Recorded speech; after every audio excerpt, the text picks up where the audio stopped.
जैसे ही सना ने ये हमदर्दाना जुमला कहा, एक हैरत अंगेज वाक़या पेश आया। वो बूढ़ी औरत अचानक रोशनी के एक गोले में तब्दील हो गई और जब रोशनी हटी तो वहाँ एक निहायत खूबसूरत और पुरवकार परी खड़ी थी, जिसके परों से सितारे झड़ रहे थे।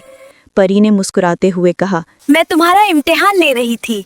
मैं देखना चाहती थी कि क्या तुम्हारी खूबसूरती सिर्फ चेहरे की है या दिल की भी। अपनी प्यास की परवाह किए बगैर उसने दरख्त को राहत दी, जख्मी जानवर की मदद की और मुझ जैसी गंदी बूढ़ी औरत से भी घिन नहीं खाई।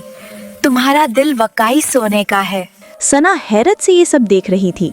परी ने आगे कहा, मैं तुम्हें ये इनाम देती हूँ कि आज के बाद जब भी तुम अपनी ज़बान से कोई लफ्ज़ अदा करोगी, तुम्हारे मुंह से खुशबूदार फूल, चमकते हीरे और नयब मोती झरेंगे। तुम्हारी हर बात तुम्हारे लिए और दूसरों के लिए खुशियाँ लाएगी। ये कहकर परी गायब हो गई। सना ने खुशी खुशी वापसी का रास्ता लिया, दरख्त और कुत्ते को पानी पिलाया और घर पहुंची। जब वो घर पहुंची तो शाम हो चुकी थी। निगार बेगम दरवाजे पर गुस्से में खड़ी थी और जोया मुंह बनाए बैठी थी। निगार बेगम ने चिल्लाकर कहा, इतनी देर लगा दी, कहाँ मर गई थी? सना ने डरते हुए जवाब दिया, अम्मी जान, मुझे माफ कर दीजिए, रास्ता बहुत लंबा था और मैं रास्ते में रुक गई थी। जैसे ही सना ने ये जुमला कहा, कमरे में चन चन की आवाज आई। उसके मुंह से 2 सुर्ख गुलाब और 3 चमकदार सोने के सिक्के जमीन पर गिरे। जोया और निगार बेगम की आंखें फटी की फटी रह गईं।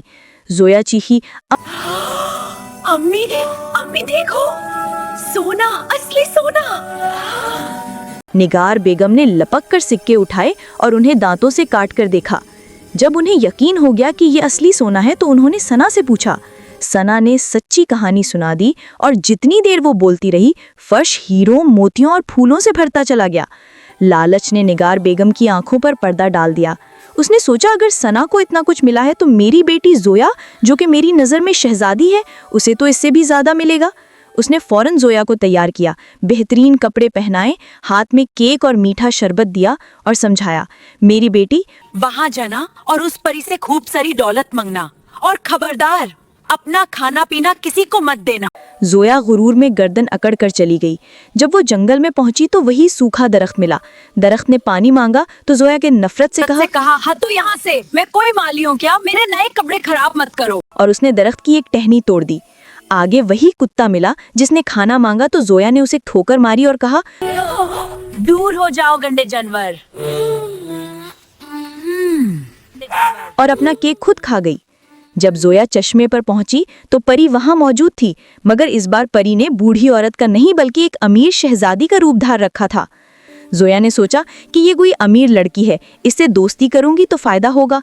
परी यानी शहजादी के रूप में बोली, मैं बहुत प्यासी हूँ और मेरे पास पानी निकलने के लिए कुछ नहीं है, क्या तुम मुझे अपने घड़े से पानी पिलाओगी? जोया, जो कि असल में बदतमीज और खुदगर्ज थी, अपनी असलियत न छुपा सकी और बोली, क्यों?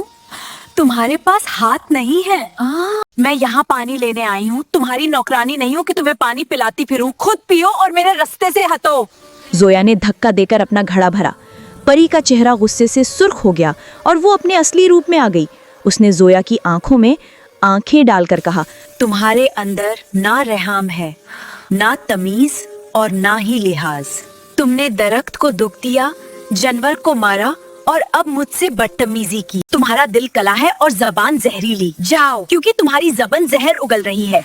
आज के बाद जब भी तुम बोलोगे, तुम्हारे मुंह से वही निकलेगा जो तुम्हारे दिल में है, गंदगी, जहर और तकलीफ।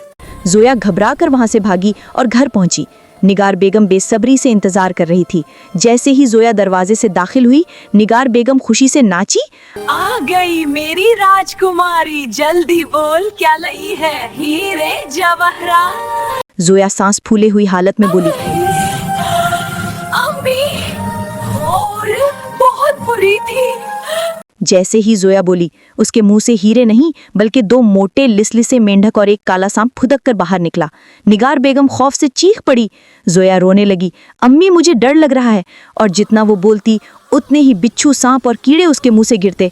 देखते ही देखते उनका घर सांपों और मेंढकों से भर गया। बदबू और गंदगी इतनी बढ़ गई कि निगार बेगम और जोया को अपना ही घर छोड़कर भागना पड़ा।